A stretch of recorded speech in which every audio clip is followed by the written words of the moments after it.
नमस्कार शिक्षक साथियों, आप सभी का मेरे YouTube चैनल डीपी ट्यूटोरियल में स्वागत है। मैं दिलीप पाटीदार आज के वीडियो में आपको छात्रवृत्ति 2023-24 का सही अपडेशन किस प्रकार से किया जाता है यह बताने वाला हूं। जनरली सभी को शिक्षा पोर्टल के ऊपर छात्रवृत्ति अपडेशन का कार्य आता है, लेकिन कहीं ना कहीं कुछ प्रॉब्लम देखने को मिलती है। वे प्रॉब्लम क्या आती है, जैसे कि पासवर्ड को रिसेट करना। यदि आपने अपडेशन कर लिया है तो उस सूची को सेव कैसे करें, तो यहाँ 1 to 1 हम समझते हैं कि आज के वीडियो का कंटेंट क्या रहने वाला है। तो सबसे पहले हम देखेंगे कि लॉगिन किस प्रकार से की जाती है। लॉगिन में यदि आपका पासवर्ड पुराना हो चुका है तो पासवर्ड को कैसे रिसेट किया जाएगा। इसके बाद आपके स्कूल के दर्ज बच्चों की जो सूची होती है वह सूची भी फेरबदल होती रहती है, उसमें संख्याएं कम ज़्यादा होती रहती है, क्योंकि मैपिंग और अनमैपिंग का कार्य लगातार चल रहा है, वर्ष भर चलता रहता है। तो इस कारण से आपकी संख्या में कमी बेसी होती रहती है। तो सबसे पहले हमें एक लिस्ट डाउनलोड करना होती है कि हम हमारे स्कूल के बच्चों की लिस्ट डाउनलोड कर लें। लिस्ट डाउनलोड कैसे होगी, डाउनलोड का वहां पर कोई ऑप्शन नहीं दिखाई देता। तो मैं आज आपको बताऊंगा कि किस प्रकार से लिस्ट को डाउनलोड किया जाता है। उसके बाद यदि आपने अपडेशन कर दिया है तो अपडेशन के बाद यदि आपको 4 दिन बाद पता चले कि कोई बच्चे का अकाउंट हमने गलत अपडेट कर दिया है तो किस प्रकार से उस अकाउंट को हम सुधारेंगे, आप बैंक का अकाउंट किस प्रकार से अपडेट करेंगे। उसके बाद लास्ट में छात्रवृत्ति को किस प्रकार से लॉक किया जाता है। जी हाँ, बहुत ही महत्वपूर्ण वर्ड है लॉक। लॉक करना एक दूसरी प्रक्रिया है। पहली प्रक्रिया अपडेशन होती है, इस प्रक्रिया से लगभग शिक्षक वाकिफ है, लेकिन उसे लॉक करना भी होता है। यदि आप लॉक नहीं करेंगे तो वह प्रक्रिया अधूरी मानी जाएगी और आपके डीडीओ तक नहीं पहुंच पाएगी। तो आपको लॉक भी करना है। लॉक करते समय आपको क्या क्या सावधानियां रखना चाहिए, क्योंकि हम कहीं ना कहीं कुछ ना कुछ गलती कर ही जाते हैं, और जब हम गलती करते हैं तो उसका खामियाजा हमें वर्ष भर देखने को मिलता है। उसके लास्ट में सबसे अंत में हम सीखेंगे कि किस प्रकार से आपने सारा काम कर दिया। अब आपको सूची किस प्रकार से डाउनलोड करना है। हमारे पास चाहिए वर्ष भर की किस बच्चे को किस अकाउंट में कितनी राशि गई है और किस मद से वह राशि स्वीकृत हुई है। तो वह जानकारी भी आपको पीडीएफ के फॉर्म में किस प्रकार से बनाकर आप सेविंग करेंगे, मैं आज आपको सिखाने वाला हूँ। तो चलिए स्टार्ट करते हैं हम हमारा आज का टॉपिक। पहले आपको गूगल ओपन करना है। गूगल ओपन करते ही वहां पर आप शिक्षा पोर्टल टाइप कर दीजिए। शिक्षा पोर्टल जैसे ही आप टाइप करेंगे आपको कुछ इस प्रकार का इंटरफेस देखने को मिल जाएगा। एक इस प्रकार का पेज देखने को मिलेगा, जिसके अंदर यहाँ पर लॉगिन का ऑप्शन रहेगा और ऊपर शिक्षा portal of Madhya Pradesh state यह ऑप्शन आपको देखने को मिलेगा। तो यह ऑप्शन आपको होम पेज के ऊपर लेकर जाता है और लॉगिन का ऑप्शन आपको सीधे होम पेज के लॉगिन पर लेकर जाता है। तो हमें चूंकि लॉगिन ही होना है, इसलिए हम सीधे लॉगिन का ऑप्शन यहाँ पर चूज कर लेते हैं। इसके बाद लॉगिन का ऑप्शन लेने के बाद आप सीधे इस प्रकार के पेज पर पहुंच जाएंगे, जहां आपके लिए लॉगिन का ऑप्शन खुला हुआ मिलेगा। तो यहाँ पर आपको यूजर नेम डालना होता है। यूजर नेम में आप अपनी BH ID, जैसे कहते हैं BH, BQ, BG जो भी रहे, मतलब आपकी यूनिक आईडी आपको यहाँ पर एंटर करना है। यूनिक आईडी डालने के बाद अब आपके यहाँ पर नीचे की तरफ दिख रहा है पट्टी में पासवर्ड, ठीक है। यहाँ पर आपको पासवर्ड डालना है। आपने पासवर्ड फिल कर दिया। पासवर्ड फिल करने के बाद नेक्स्ट वर्क होता है आपका कैप्चा कोड। प्रॉपर रूप से आप अपना कैप्चा कोड यहाँ पर फिल कर दीजिए। इसके बाद लॉगिन का ऑप्शन लीजिए। यदि आप लॉगिन का ऑप्शन लेते हैं और फिर भी लॉगिन नहीं होता है, इसका अर्थ है, इसके 2 ही कारण हो सकते हैं। या तो पोर्टल में कोई दिक्कत होती है, सर्वर डाउन होता है, या फिर आपका जो पासवर्ड है वह पुराना हो चुका है, वर्ष में कहीं आपने उसको ज़्यादा समय से यूज़ नहीं किया है। इस कारण से भी वह पासवर्ड रिसेट करने के लिए कह भी सकता है और नहीं भी कह सकता है। तो आपको इस परिस्थिति के अंदर अपना पासवर्ड रिसेट करना है। पासवर्ड रिसेट करने के लिए यहाँ पर कोई ऑप्शन नहीं दिया गया है। पासवर्ड रिसेट करने के लिए आपको सीधे अपने एम शिक्षा मित्र के ऊपर जाना है। एम शिक्षा मित्र सभी के मोबाइल में आजकल उपलब्ध है, क्योंकि इस पर ही सारी जानकारियाँ देखी जा रही है। तो यहाँ से आपको पासवर्ड रिसेट करने का ऑप्शन मिल जाएगा। एम शिक्षा मित्र के इस तरफ आपका एक फोटो दिखेगा। उस फोटो के ऊपर जैसे ही आप क्लिक करेंगे तो आप ऑलरेडी हो सकता है लॉगिन हो।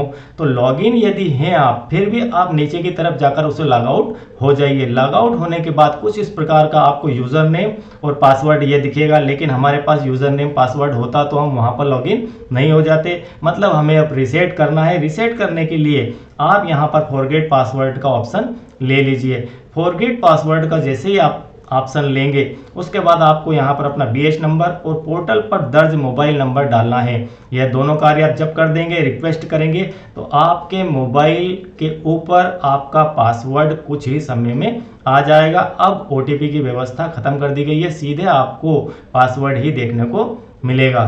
तो ठीक है, यहाँ से आपने पासवर्ड आ गया आपका मोबाइल पे। पासवर्ड आने के बाद अगेन आप उसी पेज के ऊपर पहुँच जाइए, अपना यूज़र नेम और जो भी आपको पासवर्ड प्राप्त हुआ है वह पासवर्ड यहाँ पर एंटर कर दीजिए और सीधे से लॉगिन हो जाइए। लॉगिन होने के बाद आप जैसे ही लॉगिन होंगे आपको कुछ इस प्रकार का पेज देखने को मिलेगा। अब यहाँ से हमारी ओरिजिनल स्टोरी चालू होती है, ओरिजिनल वीडियो स्टार्ट होता है कि हमें शिक्षा पोर्टल के ऊपर कार्य कैसे करना है प्रोफाइल अपडेशन का। और प्रोफाइल अपडेशन की पूरी प्रक्रिया को आप गंभीरता से समझ लीजिए। मैं बिल्कुल गहराई से 1 to 1 आपको सारी चीज़ें कंप्लीट बताऊंगा यहाँ पर।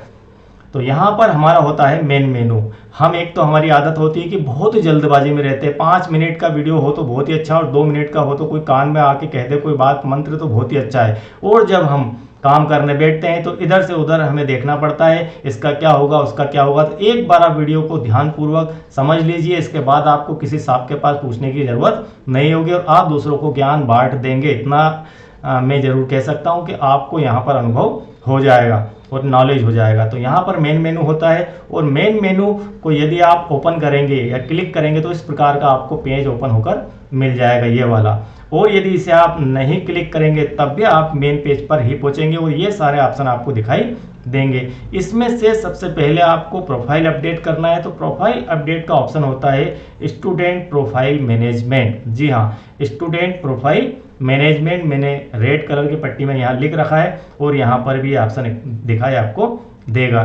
तो स्टूडेंट प्रोफाइल मैनेजमेंट का ऑप्शन हम यहाँ पर चूज कर लेंगे। जैसे ही हम इसे चूज करेंगे वैसे ही अब आपको पोर्टल एक नए पेज के ऊपर इंटर करवा देगा। नया पेज देखने को मिलेगा, कुछ इस प्रकार का पेज रहेगा। इसके ऊपर यहाँ पर स्टूडेंट प्रोफाइल, चूँकि हम स्टूडेंट प्रोफाइल अपडेशन का कार्य चाहते हैं इसलिए आपको यहाँ पर स्टूडेंट प्रोफाइल के नाम से एक ऑप्शन देखने को मिलेगा। इस स्टूडेंट प्रोफाइल के ऑप्शन को जैसे ही आप क्लिक करेंगे वैसे ही अब आपको यहाँ पर काफ़ी सारे ऑप्शन देखने को मिलेंगे। इसमें से हम चाहते हैं स्कॉलरशिप को अपडेट करना, तो यहाँ पर update student profile for scholarship. Scholarship के लिए आप स्टूडेंट की प्रोफाइल को अपडेट करना चाहते हैं तो इस ऑप्शन को आप यहाँ पर चूज कर लेंगे। इस ऑप्शन को लेने के बाद जैसे आप इसे क्लिक करेंगे हर क्लिक पे आपको एक नया पेज ओपन होकर मिलेगा। इस प्रकार का एक पेज और ओपन हो जाएगा। इसी पेज के ऊपर नीचे का पार्ट यहाँ पर चेंज हो जाएगा। यहाँ पर लिखा हुआ है एकेडमिक ईयर, ठीक है, यहाँ एकेडमिक ईयर लिखा है। यहाँ 9 डिजिट स्टूडेंट आईडी से मतलब है आपकी समग्र आईडी बच्चे की। अब यहाँ पर हमें सेशन सिलेक्ट करना है और यहाँ बच्चे की यूनिक आईडी डालना है और यहाँ पर हमें कैप्चा कोड डालना है। तो कैप्चा कोड में यहाँ पर जनरली ASP 5 6 इस प्रकार का एक डिजिट ही दिया जाता है और आप वहाँ पर शो ड्रॉप तो प्रोफाइल ऑफ स्टूडेंट के प्रोफाइल ओपन होने के लिए यहाँ पर क्लिक करेंगे। इसको क्लिक करने के बाद यहाँ पर प्रोफाइल ओपन हो जाती है। अब मैं थोड़ा सा आपको यहाँ पर रोकूंगा थोड़ा सा कि हम बार बार यहाँ स्टूडेंट की समग्र आईडी डालते हैं, एक एक अंक को 9 बार हम यहाँ से वहाँ देखेंगे तो काफ़ी समय लग जाएगा। उसमें यदि एक अंक इधर से उधर हो गया तो वह आपको कहीं और लेकर चला जाएगा या नॉट वैलिडेट बता देगा समग्र आईडी, तो बड़ी ही परेशानी का सामना यहाँ पर करना पड़ता है। तो मैं इसका आपको एक शॉर्टकट तरीका बताता हूँ। क्या शॉर्टकट तरीका है? उसके लिए सबसे पहले आप एक काम कीजिए, अपने स्कूल की रोल लिस्ट, ठीक है, रोल लिस्ट से मतलब है कि दर्ज संख्या आपकी कितनी है वह सूची आपको डाउनलोड करना है। सबसे पहले आप इसको यहाँ पर छोड़ दीजिए और एक काम दूसरा करिए कि आप अपने स्कूल की रोल लिस्ट डाउनलोड कर लीजिए। रोल लिस्ट डाउनलोड करने के लिए अब आपको एक और ऑप्शन चयन करना होगा, ठीक है, एक और ऑप्शन। वापस से आप जाइए मेन मेनू के ऊपर। आप कहाँ जाएंगे? मेन मेनू के ऊपर। यह रहा मेन मेनू हमारा। मेन मेनू के ऊपर जाएंगे, यहाँ क्लिक करेंगे। यहाँ क्लिक करने के बाद अब आपको वापस वही पेज ओपन हो जाएगा जो स्टार्टिंग में हम लॉगिन होकर आए थे, वही पेज आपको ओपन होगा। उसी प्रकार के यहाँ पर ऑप्शन देखने को मिलेंगे। उन्हीं ऑप्शनों के बीच में ये रहा आपका स्टूडेंट प्रोफाइल मैनेजमेंट। अभी हमने यह लिया था, अब हम लेना चाह रहे हैं एडमिशन मैनेजमेंट। हम लेंगे एडमिशन मैनेजमेंट। एडमिशन मैनेजमेंट क्यों ले रहे हैं? क्योंकि हम हमारे दर्ज बच्चों की सूची देखना चाह रहे हैं। सूची देखने से आपको दो फायदे होने वाले हैं। पहला तो आपको वस्तु स्थिति पता चल जाएगी कि आज के डेट में हमारे पास कितने विद्यार्थी दर्ज है। नंबर दो बात कि आप वहां से उस सूची से कॉपी कर सकते हैं सीधे समग्र आईडी की। तो वहां से आप सीधे सिलेक्ट करिए समग्र आईडी को और कॉपी कीजिए और सीधे जाकर वहां पर पेस्ट कर दीजिए। अब कैसे करना है मैं आपको यहां पर बताता हूं। तो यहां पर आप लेंगे एडमिशन मैनेजमेंट। एडमिशन मैनेजमेंट आप यहां पर लेंगे तो आपको यहां से एक रोल लिस्ट डाउनलोड हो जाएगी। लेकिन इसका एक सेकंड तरीका भी है। सेकंड तरीका क्या है? ये तो हुआ फर्स्ट तरीका। सेकंड तरीका यह है कि आप एक और विंडो ओपन कीजिए। क्या करेंगे? एक और विंडो टैब, आप अपने ऊपर गूगल जो होता है आपका, उसके ऊपर प्लस का आइकॉन होता है। उस ऊपर वाले प्लस का आइकॉन को जब आप सिलेक्ट करेंगे, जैसे इस प्रकार से यहाँ पर एक है और इसके साइड में यहाँ प्लस दिया है, तो एक और यहाँ पर विंडो ओपन हो जाएगी और यहाँ पर आप वापस से समग्र पोर्टल लिख दीजिए। और जैसे ही आप यहाँ पर समग्र पोर्टल लिखेंगे और आईडी डालेंगे, या तो आईडी डालने की आवश्यकता ही नहीं रहे और आपका यह पूरा ओपन हो जाए, या फिर आप आईडी डाल दीजिए। एक आप यहाँ लॉगिन हो गए, एक साइड में दो जगह लॉगिन हो गए। इससे फ़ायदा ये होने वाला है आपको। अब आप इसे लॉगिन होकर आप सीधे आइए एडमिशन मैनेजमेंट के ऊपर। एडमिशन मैनेजमेंट पे जैसे ही आप आएंगे और इसे क्लिक करेंगे तो आपको कुछ इस प्रकार का पेज ओपन होकर मिल जाएगा। यहाँ पर लिखा हुआ है admission management, TC management, roll list और प्रोफाइल सीट। तो आप यहाँ से रोल लिस्ट के ऑप्शन को चूज कर लीजिए। जैसे ही आप रोल लिस्ट के ऑप्शन को दबाएंगे, यहाँ पर एरो का निशान दिख रहा है, इस एरो के निशान से आपको ऑप्शन देखने को मिलेंगे। ऑप्शन देखने को मिलेंगे, इसमें फर्स्ट वाला ही ऑप्शन यहाँ पर रोल लिस्ट का मिल जाएगा। ठीक है, रोल लिस्ट का ऑप्शन देखने को मिल जाएगा। रोल लिस्ट के ऑप्शन को आप चूज करेंगे तो कुछ इस प्रकार का पेज आपको यहाँ पर ओपन होकर दिख जाएगा। इस प्रकार का पेज ओपन होकर दिख जाएगा और यहाँ आपके स्कूल का नाम, यहाँ आपके district, dash code, block, school का नेम, ये सारी चीज़ें आपको यहाँ पर देखने को मिलेगी। और यहाँ पर एकेडमिक ईयर सिलेक्ट कर लीजिए और क्लास आपको सिलेक्ट नहीं करना है। यदि आप पर्टिकुलर किसी एक क्लास की लिस्ट चाहते हैं, यहाँ 1 to 8, 1 to 12 जो भी आपका स्कूल है, उस स्कूल की पूरी कक्षाएं यहाँ पर ओपन हो जाएगी, लिस्टेड हो जाएगी। तो हम यहाँ पर सिलेक्ट ऑप्शन ही रहने देते हैं, यहाँ पर कुछ भी सिलेक्ट नहीं करते हैं। ठीक है, जैसा लिखा है वैसा ही रहना देंगे। तो उससे क्या होगा, आपकी पूरी की पूरी स्कूल की लिस्ट यहाँ पर ओपन हो जाएगी। उसके बाद आप व्यू एनरोल्ड स्टूडेंट पर क्लिक करेंगे। व्यू एनरोल्ड स्टूडेंट पर क्लिक करते ही आपको यहाँ से एक सूची देखने को मिलेगी। ठीक है, हम यहाँ से अब आपको थोड़ा सा समझा देते हैं कि सूची देखने को मिलेगी। मान लीजिए इस प्रकार की सूची है, एक बड़े से पेज के ऊपर आपको सूची देखने को मिलेगी। पूरे पेज के ऊपर यहाँ पर सूची आ गई। उस सूची को आपको करना है डाउनलोड। क्या करना है? अभी आप उसको व्यू कर रहे हैं, ये आपकी सूची है। ठीक है, इस प्रकार की सूची आपको ओपन होकर यहाँ पर मिल जाएगी। अब आपको इसे करना है डाउनलोड। इसे डाउनलोड करने के लिए दो तरीके हैं। यदि आप अपने कंप्यूटर पर बैठे हैं, अपने लैपटॉप के ऊपर बैठे हैं, तो आप वहाँ पर कंट्रोल क्या दबाना है? Control plus P.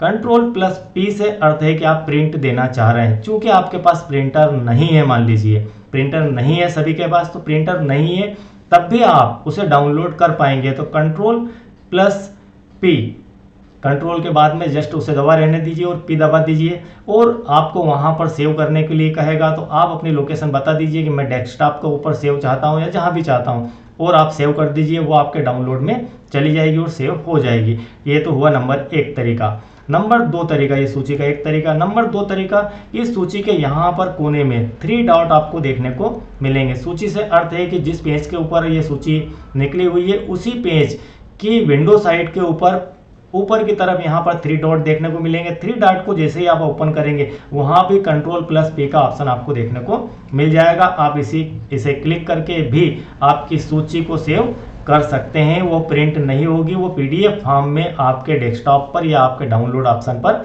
चली जाएगी, डाउनलोड हो जाएगी। ठीक है, सेव हो जाएगी। वो सेव हो गई वो। ठीक है, अब सेव हो गई आपकी सूची। आपके पास आपने 2 विंडो खोल रखी थी, एक विंडो आपकी शिक्षा पोर्टल से प्रोफाइल अपडेट की थी और आपने दूसरी मैपिंग सूची की खोल ली है और इस सूची को डाउनलोड भी यहाँ से आपने कर लिया है, 2 काम कर लिए। अब आप इन दोनों विंडो का कैसे यूज़ करेंगे, चलिए आगे बढ़ते हैं। अब वापस हम उसी ऑप्शन पर जाते हैं, किस ऑप्शन पे, हम जिसे छोड़कर आए थे, हम यहाँ पर हमारा ऑप्शन छोड़कर आए थे, हमने यहाँ पर समग्र आईडी बच्चों की इंटर करना थी, हमने वह सूची दूसरी विंडो में ओपन कर ली है, या फिर आपने सूची डाउनलोड कर ली है, या फिर वो सूची की प्रिंट निकाल ली है। अब आपको यहाँ पर समग्र आईडी बच्चे की डालना है, कई तरीके हैं उसको डालने के, मैंने दोनों तीनों बातें आपको बता दी किस प्रकार से आप मैनुअल डालना चाहते हैं समग्र आईडी, तो यहाँ पर 9 डिजिट की इंटर कर सकते हैं। यहाँ पर समग्र आईडी इंटर करते ही आपको कुछ इस प्रकार का इंटरफेस देखने को मिल जाएगा, बच्चे का पूरा प्रोफाइल ओपन हो जाएगा। अब यहाँ पर सबसे ज़्यादा चुनौतीपूर्ण बात है कि हमें करना क्या है।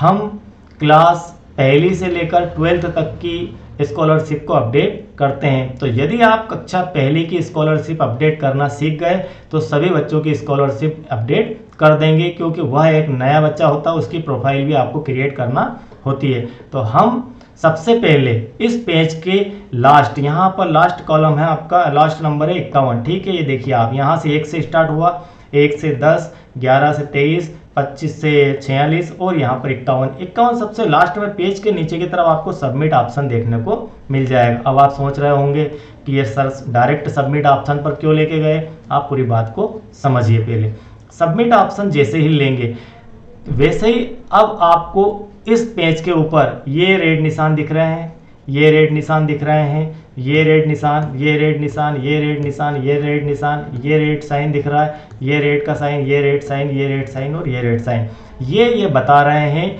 कि ये कॉलम आपको फिल करना ही है। हाउ एनी कंडीशन, ये कॉलम यदि फिल नहीं होते हैं तो आपकी प्रोफाइल किसी भी कंडीशन में आगे नहीं बढ़ पाएगी। तो आपको यहाँ पर प्रोफाइल अपडेट करने के लिए इन कॉलम्स को फिल करना है।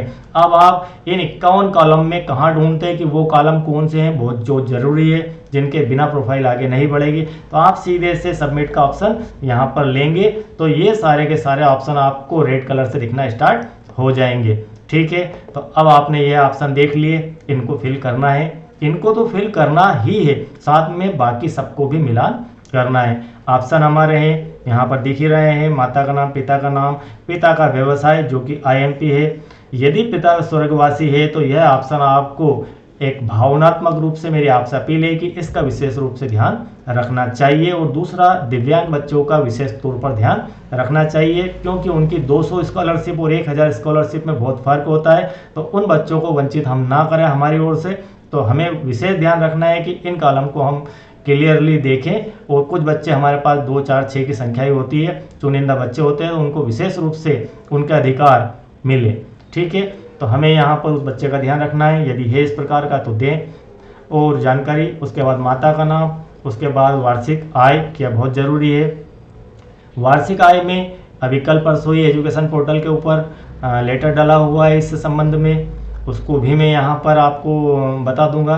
तो उसके ऊपर वार्षिक आय का पूरा ब्यौरा दिया गया है, इसमें डरने की कोई आवश्यकता नहीं है। किन किन लोगों को कितनी आय, कई प्रकार की कैटेगरी को आय से छूट है, कितनी भी आय चाहे क्यों ना हो, वहाँ पर आय की कोई सीमा नहीं है, तो इसमें डरने की आवश्यकता नहीं। जनरली आप 30,000, 40,000, 35,000 ऐसा करके लिख देते हैं, लेकिन उस लेटर को भी मैं यहाँ पर डिस्क्रिप्शन बॉक्स में लिंक दे दूंगा, तो आप डाउनलोड उसे कर लेना और समझ लेना कि वो क्या है, ठीक है। उसके बाद माता का व्यवसाय और यहाँ पर आपका बच्चे का डिजिटल कास्ट सर्टिफिकेट का नंबर। मैंने यह जो प्रोफाइल ली है ये फर्स्ट क्लास के बच्चे की ली है, पहली क्लास के बच्चे को हम देख रहे हैं कि पहली क्लास का बच्चा जो होता है बिल्कुल न्यू होता है, उसकी प्रोफाइल अभी तक अपडेट नहीं हुई है, एक बार भी उसका कोई डाटा नहीं बना है, तो उसका डाटा बनाने में हमें क्या क्या आवश्यकता लगेगी। अब नेक्स्ट टाइम में जब वो बच्चा सेकंड क्लास में जाएगा तब यहाँ पर कुछ डाटा पहले से फिल आपको मिलेगा, 2-3 जगह ही आपको जानकारी फिल करना होगी। तो जहाँ जहाँ पहली क्लास में आवश्यकता है वो हम देख रहे हैं, और नेक्स्ट में भी आप जब बड़ी क्लासेस में जाएंगे तो वो कॉलम भी आपको सेम ही मिलेंगे और इसमें काफ़ी सारे फिल भी मिलेंगे। अब आगे बढ़ते हैं, तो यहाँ पर छात्र की बसाहट, क्या बसाहट है उसके बारे में यहाँ से टिक करते ही आपको वो ऑप्शन देखने को मिल जाएंगे, उस ऑप्शन को आप चूज़ कर दीजिए। उसके बाद वर्तमान शैक्षणिक वर्ष में कार्य दिवस, यह ऑप्शन आपको फिल करना है। वर्तमान शैक्षणिक वर्ष में विद्यार्थी की उपस्थिति दिवस, यह ऑप्शन आपको फिल करना है। अब थोड़ा सा यहाँ पर इन ऑप्शनों पर ध्यान देते हैं। जनरली क्या होता है कि यह स्कॉलरशिप वर्ष के एंड के लिए होती है, कि वर्ष के एंड में जब 10 माह पूर्ण होते हैं तब बच्चे की स्कॉलरशिप उसके मासिक पेमेंट के हिसाब से पहले दी जाती थी। चूँकि अभी 3 महीने ही गुजरे हैं, 3 पूरे भी नहीं गुजरे हैं और स्कॉलरशिप का कार्य प्रारंभ हो चुका है। कुछ लोगों ने हमने अगस्त के अंदर ही कर दी थी और कार्य अभी भी चल रहा है। मैं भी आपके जैसा ही माध्यमिक शिक्षक हूँ, तो यहाँ पर मैं भी कई सारे बच्चों को 200 बच्चों को लेकर बैठा हूँ। तो यहाँ पर इस प्रकार से जानकारी फिल करने को आती है। तो यहाँ पर आप 00 भी कर सकते हैं, आपकी आवश्यकता अनुसार 00 भी कर सकते हैं, या फिर इस जगह यहाँ लिखा है वर्तमान शैक्षणिक वर्ष में कार्य दिवस, तो आप आज की डेट में क्या कार्य दिवस हुए वहाँ तक भी दे सकते हैं। उसके अगेंस्ट आज तक बच्चा कितना आया है, आपके 75 डेज, 76 डेज, जो भी डेज उस समय रहे, जो उन डेज में कितना आया है उसकी जानकारी यहाँ पर फिल कर सकते हैं, या फिर यहाँ पर 00 भी आप लिखकर आगे बढ़ सकते हैं। निःशक्तता का प्रकार, यह मोस्ट IMP है, बिल्कुल RSK की तरफ से लेटर डाला है, उसके अंदर बिल्कुल क्लियर मेंशन किया गया है कि पितृहीन कन्या, ठीक है, पितृविहीन कन्या, दिव्यांग श्रेणी में अगर कोई बालक है तो उसका विशेष तौर पर ध्यान रखकर आपको उसका जो लाभ है वह यहाँ पर देना है। तो वह लाभ तभी मिल पाएगा जब आप यहाँ पर निःशक्तता का प्रकार भरेंगे, उस बच्चे की कैटेगरी दिखाएंगे। उसके बाद गत वर्ष की परीक्षा का वर्ष, यदि ये बच्चा यहाँ पर 5th क्लास का होता तो 4th का यहाँ पर डाटा दिखता, लेकिन यहाँ पर इस वर्ष पहली में हम उसे अपडेट कर रहे हैं, पहली बार प्रोफाइल जा रही है उसकी, तो यहाँ पर क्या लिखें, तो आप यहाँ पर गत वर्ष की परीक्षा का वर्ष जो है 2022-23 यहाँ पर चूज कर सकते हैं। तो 2022-23 आप यहाँ पर लिख देंगे, कोई परेशानी का विषय नहीं है। उसके बाद गत वर्ष की संस्था, उसके बाद नेक्स्ट आता है गत वर्ष की संस्था। तो गत वर्ष की संस्था उसकी है ही नहीं, क्योंकि उसको तो पहली बार आप मैप कर रहे हैं, सॉरी मैप क्या कर रहे हैं, मैप तो हो चुका है, पहली बार आप उसकी प्रोफाइल अपडेट कर रहे हैं। तो गत वर्ष की संस्थान में आप उसको YY लिख सकते हैं, ZZ लिख सकते हैं, या फिर आंगनवाड़ी से यदि बच्चा आया है वहाँ रजिस्टर्ड था उसका नाम, वहाँ से आप उठाकर लेकर आए हैं तो उसका नाम भी लिख सकते हैं। इस प्रकार ये कॉलम की पूर्ति आपको करना है। इसके बाद लास्ट में बचता है गत वर्ष की संस्था का नाम, चाहिए हो गया है। उसके बाद विद्यार्थी, पालक, अभिभावक का मोबाइल नंबर, यह भी अनिवार्य है। अनिवार्य से अर्थ है कि इसमें कोई भी डिजिट आप डाल दीजिए, 99 आपके पास नहीं है व्यवस्था तो कुछ भी डिजिट डालिए, लेकिन इसको फिल आपको करना ही है। इसके बाद ये जो कॉलम दिए गए हैं ये मैंडेटरी नहीं है, ये अनिवार्य नहीं है, लेकिन यदि आप इनको फिल करते हैं तो वह प्रोफाइल बहुत ही सुंदर होगी, व्यवस्थित होगी और कंप्लीट होगी। तो हम यहाँ पर यदि कंप्लीट प्रोफाइल चाहते हैं तो ये सारे ऑप्शन, लाडली लक्ष्मी का, उस बच्चे का ओरिजिनल मोबाइल नंबर और जो भी जानकारियाँ उसकी है वे सारी फिल करेंगे तो बहुत ही अच्छा होगा। अब प्रश्न आता है अकाउंट नंबर का, कि बच्चे का अकाउंट नंबर यहाँ पर अभी नहीं शो हो रहा है, यहाँ पर दिखना चाहिए था लेकिन नहीं दिख रहा है। दिखता तब जब वो बच्चा 5th में, 4th में, 2nd में एक बार उसका नंबर यहाँ पर रजिस्टर्ड हो गया, उसके बाद कंटिन्यू हुआ यहाँ पर दिखेगा, बाद में आपको बार बार यहाँ पर अपडेट करने की आवश्यकता नहीं होती है। तो अब आपको यहाँ पर इस ऑप्शन को लेना है, बैंक खाता क्रमांक एवं बैंक का IFS कोड अपडेट करने के लिए यहाँ क्लिक करें, आप यहाँ क्लिक कीजिए। जैसे ही आप यहाँ पर क्लिक करेंगे आपको कुछ इस प्रकार का पेज ओपन होकर मिल जाएगा, जहाँ पर मेंबर आईडी, बच्चे की समग्र आईडी, उसका name, date of birth, mobile number और फादर नेम, जेंडर और आधार नंबर, ये सब जानकारियाँ यदि फिल है उस तरफ से तो यहाँ पर उठकर आ जाएगी, आपने यदि आधार नंबर वगैरह फिल किया होगा तो। उसके बाद यहाँ पर IFSC कोड भरना है, ठीक है, वे भी बैंक का नाम, अकाउंट नंबर, ये यदि है अपडेट तो वो यहाँ पर दिखेगा। इसके बाद मेन चीज़ यहाँ पर आती है, ये हमारा इम्पोर्टेंट कॉलम है, यहाँ पर IFSC कोड भरना है। जैसे ही आप IFSC कोड देंगे उस ब्रांच का नेम यहाँ पर दिखना स्टार्ट हो जाएगा और यहाँ पर भी दिखना स्टार्ट हो जाएगा। इस सिलेक्ट ऑप्शन को आप लेंगे तो यहाँ से आपको वे दोनों जो आपके बैंक हैं, इस IFSC कोड का बैंक नेम है वो यहाँ पर सिलेक्ट कर लेना है। सिलेक्ट करने के बाद यहाँ पर अकाउंट का नेम दिया गया है, अकाउंट का नेम भी यहाँ पर आप लिख दीजिए, यहाँ पर फिर अकाउंट का नेम लिख दीजिए और यहाँ पर आपका कैप्चा कोड फिल कर दीजिए। कैप्चा कोड फिल करने के बाद इसे सेव कर दीजिए। ठीक है, तो जैसे ही आप सेव करेंगे ये आपका कंप्लीट कार्य हो जाएगा। और जैसे ही आप यहाँ सेव करेंगे उसके जस्ट बाद आप वापस अपने इस पेज के ऊपर जाएंगे बैक होकर, तो यहाँ पर आपको अकाउंट नंबर शो होना स्टार्ट हो जाएगा। आप नहीं पहुँचेंगे उससे पहले बैंक का अकाउंट नंबर यहाँ पर पहुँच जाएगा। तो बहुत फास्ट प्रक्रिया है जो बहुत तेज गति से यहाँ पर पोर्टल पर होती है। और अभी पोर्टल बहुत ही बढ़िया चल रहा है। आज मैंने कम से कम 125 बच्चों की प्रोफाइल अपडेट की है। बहुत ही फास्ट तरीके से 1 मिनट में 2 प्रोफाइल अपडेट आप कर सकते हैं, लेकिन मैंने जो तरीका बताया उस तरीके से कॉपी पेस्ट करके आप समग्र आईडी को लेकर आएंगे तो काम बहुत तेज़ी से हो जाएगा। अब आपने यहाँ पर कर दी सबमिट, ठीक है। सबमिट होने के बाद अब आपको यहाँ पर एक मैसेज मिलेगा।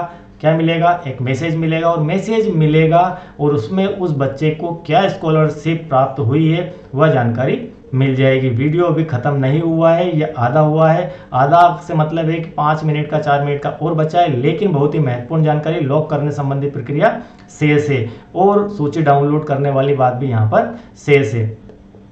अब आप यहाँ से बाहर निकले, आपने सब कुछ हो गया, आपकी प्रोफाइल आपने अपडेट कर ली। अब एक विषय और छोटा सा यहाँ पर ध्यान आ गया कि यदि किसी बच्चे का आपने प्रोफाइल का क्लास 6 की मान लीजिए अपडेट कर रहे हैं और इस बच्चे का आप अकाउंट बदलना चाहते हैं, तो यहाँ पर वही प्रक्रिया रहने वाली है इस बच्चे के अकाउंट बदलने की भी। जो हमने नए अकाउंट के लिए प्रक्रिया की थी वही प्रोसेस यहाँ पर भी डबल से होना है। चलिए आगे बढ़ते हैं। इसके बाद प्रोफाइल अपडेट हो गई। अब आप चाहते हैं कि हमने जो प्रोफाइल अपडेट की उस पर अपडेट प्रोफाइल को कब ध्यान रखेंगे, किस अकाउंट नंबर पर वो पैसा गया है, कितनी राशि गई है, कितनी स्वीकृत की है, किस मद से स्वीकृत की। कभी कभी मदवार भी जानकारी मांग ली जाती है कि किस मद में कितनी राशियां आपके द्वारा स्वीकृत की गई है, तो उसकी जानकारी भी हमें देना होती है। तो उस व्यवस्था को बनाए रखने के लिए और आने वाले भविष्य के संकट से बचने के लिए अब आपको यहाँ से जो भी आपने कार्य किया है प्रोफाइल पूरी अपडेट होने के बाद आप यहाँ से डाउनलोड करके अपने पास सुरक्षित रख लीजिए, या 5-10-15 रुपये लगे तो उसकी प्रिंट भी करवा लीजिए। इसको करने के लिए आप अगेन मेन मेनू में जाइए। मेन मेनू का दरवाज़ा हमेशा आपके लिए खुला होगा, कोने पे ही मिल जाएगा। आप कहीं भी चल रहे हो कोई दिक्कत नहीं, आप सीधे मेन मेनू पर आ सकते हैं, या फिर इस होम पेज को दबाएंगे तो आप मेन मेनू वाले पेज पर आ जाएंगे। होम पेज से भी वह आपको फ्रंट पेज पर ही लेकर जाएगा, ठीक है। उस पर जाकर आपको स्कॉलरशिप मैनेजमेंट का ऑप्शन यहाँ पर चूज करना है। जैसे ही आप स्कॉलरशिप मैनेजमेंट का ऑप्शन चूज करेंगे, यहाँ पर लिखा हुआ भी है प्रोफाइल अपडेट, अर्थात छात्रवृत्ति अपडेशन के बाद इनको लॉक जरूर करना है। कैसे करें सीखे, यह प्रक्रिया मैं आपको बता रहा हूँ लॉक करने की। आपने लिया ऑप्शन स्कॉलरशिप मैनेजमेंट का। स्कॉलरशिप मैनेजमेंट के ऑप्शन के अंदर आपको यहाँ पर एप्लीकेशन मैनेजमेंट का ऑप्शन दिखेगा, ठीक है। इस पेज के ऊपर एप्लीकेशन मैनेजमेंट के अंदर सेकंड ऑप्शन आपको यहाँ से लेना है, fresh view edit delete lock application. जो एप्लीकेशन अभी जो प्रोफाइल आप वहाँ से अपडेट करके आए हैं वह आप ये मान के चलिए कि यह आपका अपडेशन वाला पार्ट था और यह आपका लॉकिंग वाला पार्ट है और यह आपका डीडीओ है। तो आपने यहाँ से प्रोफाइल अपडेट की तो वो यहाँ पहुँच चुकी है, ठीक है। यहाँ पर आ गई जिस पेज के ऊपर हम अभी खड़े हैं। अब इससे आपको यहाँ से फॉरवर्ड करके डीडीओ को पहुँचाना है। ये दोनों कार्य आपको ही करना है। और यहाँ पर एक टेक्निकल चीज़ मैं आपको बहुत बढ़िया बारीक चीज़ बताने वाला हूँ कि अभी बीच में जैसे ही वो विषय आएगा मैं बता दूंगा, जस्ट इसके बाद में ही।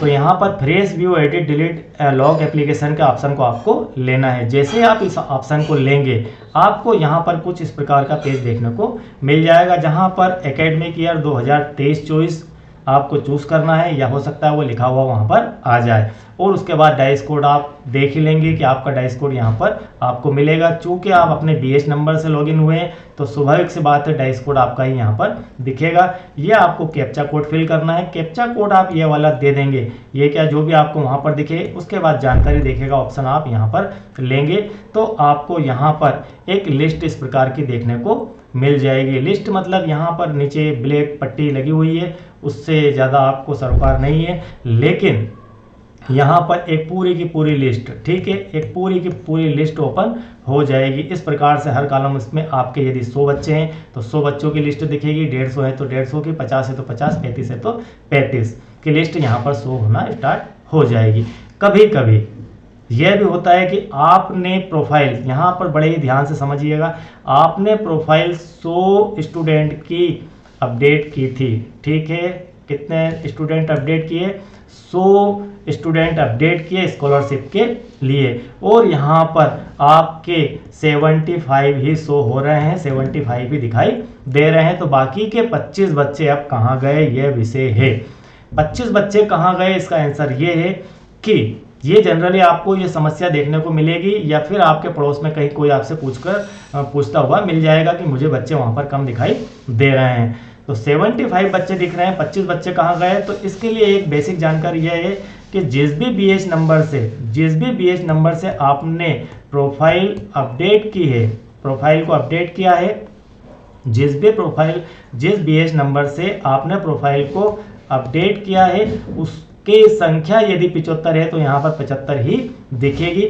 और अगले बीएच से, मान लीजिए आपके स्टाफ में 2 या 3 लोग हैं और 2-3 लोगों ने मिलकर अलग अलग काम किया अपने अपने बीएच नंबर से, तो सभी के बीएच नंबर की लिस्ट यहाँ पर अलग अलग ही दिखेगी, एक साथ मिक्स होकर नहीं दिखेगी। उस पर्टिकुलर बीएच नंबर की लिस्ट यहाँ पर दिखेगी। तो आप उस बीएच नंबर का यूज करके इस लिस्ट को देख सकते हैं, ठीक है, क्लियर बात हो गई। वो चाहे 3 टुकड़े में हो, 4 में हो, 5 में हो, ठीक है। तो यहाँ पर एक लिस्ट दिख गई आपको, या आपने कैप्चा कोड डाल दिया, लिस्ट इस प्रकार से होगी आपका member ID, name, male female, category, BPL, hostel, father, occupation, उसका काम, इनकम, लास्ट ईयर का परसेंटेज, और उसके बाद डिसेबल, अकाउंट डिटेल, और स्कीम में और अमाउंट में। तो आप यहाँ पर आपको राशि देखने को मिलेगी। यदि बच्चा पात्र नहीं है, पात्र नहीं की स्थिति तब निर्मित होती है जब पहली से 5वीं तक का कोई बॉयज़ हो, तब अपात्र की स्थिति आती है, पात्र नहीं की स्थिति आती है। तो यहाँ पर उसको कोई राशि प्राप्त नहीं होती। और यदि कोई बच्चा 5th क्लास से ऊपर है या 5th क्लास के अंदर ही कोई लड़की है, कोई गर्ल है, तो उसे यहाँ पर कुछ राशि प्राप्त होती है उसकी कैटेगरी के हिसाब से। तो यहाँ पर राशि आपको देखने को मिल जाएगी। फिर यहाँ पर 3 ऑप्शन देखने को मिल रहे हैं। एक ऑप्शन ये है आपका प्रिंट का, सेकंड ऑप्शन आपका है एडिट का। यदि आपकी प्रोफाइल अपडेट करते समय कोई गलती आपसे हो गई है तो आप यहाँ पर उसे एडिट भी कर सकते हैं, और अगेन यहाँ पर ही वो एडिट होकर सेव वापस से हो जाएगी। और तीसरा ऑप्शन है कि आप चाहते हैं कि इस प्रोफाइल को मुझे यहाँ से डिलीट करना है। हो सकता है कि 2 दिन बाद ही वो बच्चा, किसी कारण से आपको उस बच्चे को अनमैप करना पड़े, और अनमैप की स्थिति में आपको यहाँ से इस ऑप्शन से जाकर उसे डिलीट करना होगा, ठीक है। ये 3 चीज़ें मैंने आपको यहाँ पर क्लियर कर दी। ये सारा शो यहाँ पर होगा। उसके बाद अब करना है लॉक। क्या करना है? लॉक करना है। अब हमें इसे डीडीओ को पहुंचाना है।